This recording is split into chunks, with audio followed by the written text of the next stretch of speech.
안녕하십니까. 전산 세무회계 교육을 맡은 공문상입니다. 전산 세무회계 교육 자료에 대해서 일단 기본적인 오리엔테이션 드리도록 할 건데요. 자, 전산 세무회계란 일단 전산 회계와 전산 세무로 나누어집니다. 전산 회계다라는 것은 가장 기본적으로 그 회사의 기업의 이익 측정을 하는 단계입니다.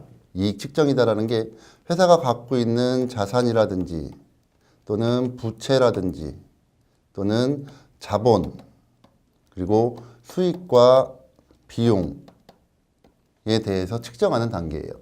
기본적으로 이 내용들을 갖고 있어야지만 회사가 얼마만큼 이익을 생겼는지 혹은 손실이 발생했는지를 판단할 수가 있죠.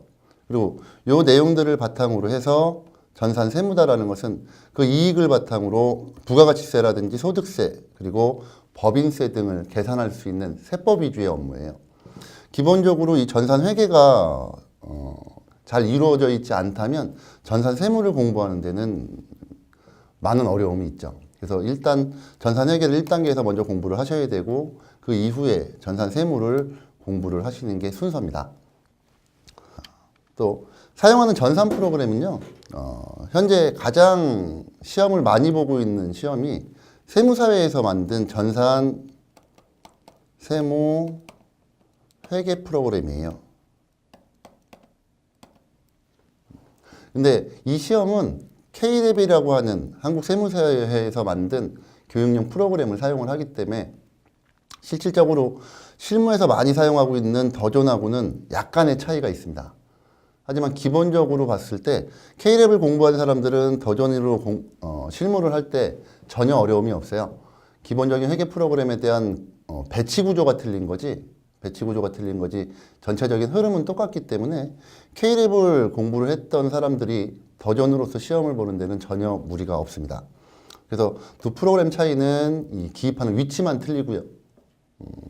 K-랩으로 공부하시고 나선 더존 프로그램으로 적용하시는데 전혀 지장은 없어요. 물론 더존으로도 시험을 봅니다. 더존으로 시험 보는 게 뭐냐면 한국 회계사회에서 응시하고 있는 FTA라든지 AFT라든지 이런 자격증 시험들이 있는데 그 내용들은 사실 K-랩으로 공부해서 전산 세무회계 시험을 준비했던 사람들은 수월하게 공부할 수 있기 때문에 크게 걱정하실 거는 없을 것 같아요. 자, 또 전산 세무회계에 대한 시장성 말씀을 드리게 되면 사실 요즘엔 회계에 대한 이 중요성이 많이 부각되고 있는 시대이기 때문에 회계에 대한 시장성은 진짜 무궁무진하다고 볼 수 있는데요. 회계나 세무 실무를 하려면요, 취업하려면 꼭 필요한 공부입니다. 지금 사실 저도 실무적으로 이렇게 오프라인으로 강의를 하고 있지만 연세가 많으신 남자분들도 많이 와서 공부를 하세요. 기본적으로 지금은 회계적인 마인드가 없다 그러면 사회적으로도 살아남기 힘들다라고 생각하시는 경우들이 많아서 공부를 하시는 경우들도 많이 계시고요. 그리고 내가 어떤 직종이든 상관없이 준비를 하십니다. 제가 강의했던 분들 중에서는 뭐 일반적인 큰 제조업이었는데 영업이사라든지 기술이사 같으신 분들도 와서 공부를 많이 하셨었고요. 또 특히 우리가 생각할 때는 회계는 보편적으로 여성분들이 많이 공부를 한다고 생각을 하는데 꼭 남성이나 여성을 불문하고 취업을 준비하시는 분들은 모두 다 공부를 하셔야 되는 거예요. 또 기업의 목적 자체가 영리 추구이기 때문에 항상 이 회계는 정확하게 측정이 돼야 되는 부분이고요. 또 우리 회사에서 최대한 이익을 얻기 위해서는 세법에 대한 공부를 통해서 우리 회사의 비용을 얼마만큼 절감할 수 있는지 또 얼마만큼 절세를 할 수 있는지도 판단할 수 있어야겠죠. 자, 또 처음에 공부를 하시게 되면 이렇게 상담을 하시다 보면 고객들이 많이들 물어보는 게 뭐냐면 회계는 너무 어렵지 않냐라는 말씀들 많이 하시는데 회계는 생각보다 무척 단순합니다. 회계는 생각보다 무척 단순하고요. 다만 용어를 우리가 보편적으로 사용하지 않은 용어들을 사용을 하기 때문에 그 용어들이 어렵다라고 하는 거지 기본적인 흐름이나 내용들이 어려운 건 아니란 말이에요. 그래서 처음 공부하시게 되면 용어가 낯설어요. 용어가 낯설어서 어렵지만 용어만 좀 익숙해지시고 나면 용어만 좀 익숙해지시고 나면 공부하시는데 큰 어려움 없으실 거고요. 또 지금은 전산으로 모든 것들을 회계 처리하기 때문에 예전에 같이 수기라는 것이 아니고요. 손으로 뭐 이렇게 장부에다 직접 입력하는 것, 뭐 기입하는 것이 아니라 컴퓨터가 하는 거기 때문에 그렇게 많이들 어려워하고 두려워할 필요까지는 없는 것이고요. 이건 아까도 말씀을 드렸지만 회계 공부를 먼저 하신 분들이야말로 세무를 공부하실 수가 있어요. 회계 공부를 못 하신 분들은 세무를 공부하시는 것은 불가능하다고 생각하시면 되고요.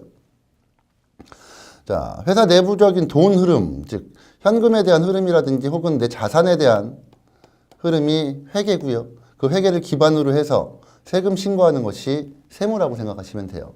그래서 회계까지를 우리는 컴퓨터로 하기 때문에 전산 회계라고 말씀을 드리는 거고, 세금 신고하는 부분에 대해서는 전산 세무라고 말씀을 드려서 얘네들을 구분을 하시면 됩니다.